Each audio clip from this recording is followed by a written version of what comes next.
Welcome back to girls expert. இந்த வீடியோவில் நம்ம பார்த்தீங்கன்னா நியூ சீனு யார் அப்படின்ற அப்டேட்டை பற்றி தான் ஷேர் பண்ண போகிறோம். சந்தியா ராகம் இப்போ கொஞ்சமாக டல்லாக போயிட்டுருக்கு. ஸோ சீனுவோட என்ட்ரியை கொடுங்க அப்படின்னு சொல்லிட்டு வியூவர்ஸ் எல்லாமே கேட்டுட்டு இருந்தாங்க. ஸோ சீனுவா ரீப்ளேஸ்மெண்ட் யார் வரப்போகிறா அப்படின்ற கெஸ்ஸிங்ஸ் ரொம்பவே இருந்துச்சு. ஸோ நான் சில தமிழ் ஆக்டர்ஸ் எல்லாமே செலக்ட் பண்ணியிருந்தேன். ஸோ ரீப்ளேஸ்மெண்ட்டாக யார் வரப்போகிறா அப்படின்னு சொல்லிட்டு. பட் இப்போ பார்க்கும்போது நம்ம யாருமே எக்ஸ்பெக்ட் பண்ணாத ஒரு நியூ ஆக்டர் தான் என்ட்ரி கொடுத்துருக்காங்க. அவங்க தமிழ் தான். ஸோ நிறையா வந்து ஃபிலிம்ஸ்லாம் பண்ணியிருப்பாங்க போல, ஃபிலிம்ஸ், ஷார்ட் ஃபிலிம்ஸ். ஸோ இவங்க பேர் வந்து மனோஜ். ஸோ இவங்க தான் இனிமேல் நியூ சீனுவாக வந்து சந்தியா ராகத்தில் வரப்போகிறாங்க. ஆல்ரெடி இவங்களோட ஷூட்டிங் எல்லாமே ஸ்டார்ட் பண்ணிட்டாங்க. ஆன் த வேலை இந்த ஒரு நியூ பேரை நீங்கள் சீரியலில் வாட்ச் பண்ண போகிறீங்க. ஆல்ரெடி ஓல்டு ஹீரோவை எல்லாருமே மிஸ் பண்ணுவீங்க. பட் கண்டிப்பாக அவங்க நியூ ப்ராஜெக்ட் ஏதாவது சொல்லுவாங்க. ஸோ நம்ம வெயிட் பண்ணி பார்க்கலாம்.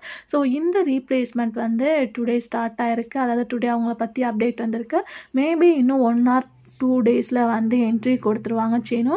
ஸோ சீனு கேரக்டருக்கு வெயிட் பண்ணிட்டு இருந்த வியூவர்ஸ்க்கு ஒரு சூப்பரான happy. Don't miss it. So இந்த நியூ சீனு எப்படி இருக்காங்க அப்படின்றத கமெண்ட் ஷேர் பண்ணுங்கள்.